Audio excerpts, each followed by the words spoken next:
So today for our grammar work, we're going to be focusing on the V part of our VCOP, and we're going to be looking at some vocabulary features that we have in English, and that talks about gendered nouns. So a gender is whether something is male, female or neutral when we're talking about it in a grammatical sense. So in English, most nouns don't have a gender in the way they do in other languages. So in French, I'm sure you'll have known this from your work with Mrs. Bandara, nouns have a gender, and it doesn't actually have anything to do with the gender of the object, the animal or the person. It's just basically you have to learn that this thing is either male or female or neutral. So this is le chat, which is a cat, la piscine, which is a fish, and le cheval, which is a horse. Now if it's got le, it is male, and if it has got la, it is female. Now that doesn't mean that this is a male cat and a female fish, it's just how things are, so you just kind of have to learn it. I know it's a bit of an odd one. There are other languages that do this. Can you think of any? So some of the ones you can think of would be German, which has male, female and neutral in German, and Spanish, which has our male and female as well. And there's probably more, but they're just the ones that come to my brain. In English, we don't have this. There's not that sort of pronoun that says whether something's male or female unless it literally has a gender, like a female human or a male human or a female dog or a male dog. However, some nouns change depending on whether they're talking about a man or a woman. So can you think of any examples of these? Okay, so some examples of those might be to talk about jobs, or you can even say like as simple as boy or girl when you're referring to a child on their gender, man or woman. You could talk about policeman or policewoman if you're using that particular noun. They change, basically the whole word changes rather than something in front of it changing based on the gender of the person. So when referring to people, the neutral noun is now most commonly used. So that could be like, look over there, there's a group of people. You wouldn't say of ladies and gentlemen anymore. It's generally like, oh, look over there, there's lots of people there, over there. And it's basically just because it's easier to use, it's less formal, and that's the way we talk.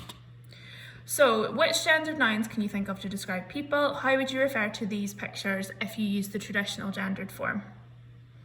So we would have a man, a boy and a policeman. So that would be what you would describe those pictures as.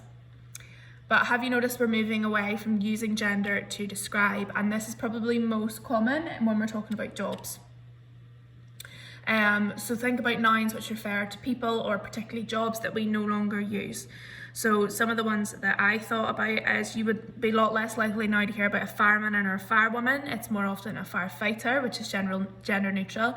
And the reason we're sort of going towards this is because back when these nouns were probably invented, women didn't tend to work outside of the home.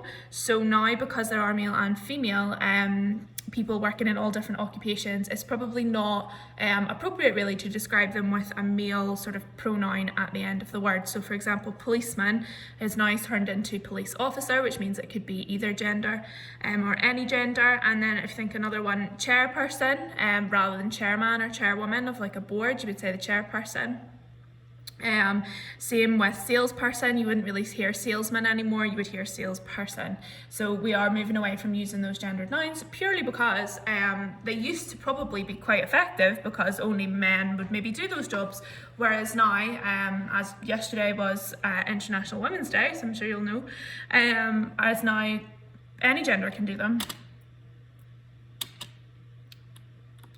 So think of nouns to describe people. Which gendered nouns would you use to describe them? So these are words that will change depending on the gender. So for example, this is somebody who we call mum, but we could also call parent if we wanted a gender neutral pronoun for that.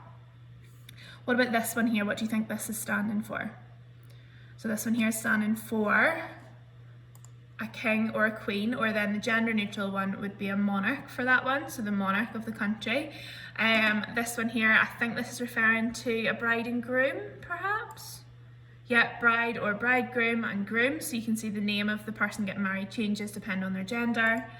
And then we've got author or authoress, although that's not very often used. Quite often it's just referred to as author, and that has kind of become gender neutral. I don't think anybody would say that an author has to be either male or female. So the reason we're learning about these is just to make sure that we're using the correct terms when referring to people of certain genders. Animals also have gender nouns, and these are the ones that we're going to look at most today because you'll see these in books and different things, and it's important that you know what they are. So, do you know any of the gender names for these particular animals? So yes, this is a sheep, but is there a male and female name for a type of sheep? What about a cow, a chick, a lion, a fox, a tiger? Oh, sorry. Okay, so I'm going to go through a few that I know. So we've got a lion, and then the female would be a lioness. We've got a cockerel would be a fully grown male chicken, and a hen for a female one. Then for a sheep, we've got a ewe, or an ewe, I can't really say it, which is our female one. And then, is it a buck for a male one? I need to check that one. I've got a tiger and a tigress, and then we have got a heifer for a female cow and a bull for a male one. So this is a horse. Let's look at the gender nouns for a horse. So we've got filly, stallion, and mare. So which one of those is a male pronoun, or a male noun, sorry. So it would be stallion in this case.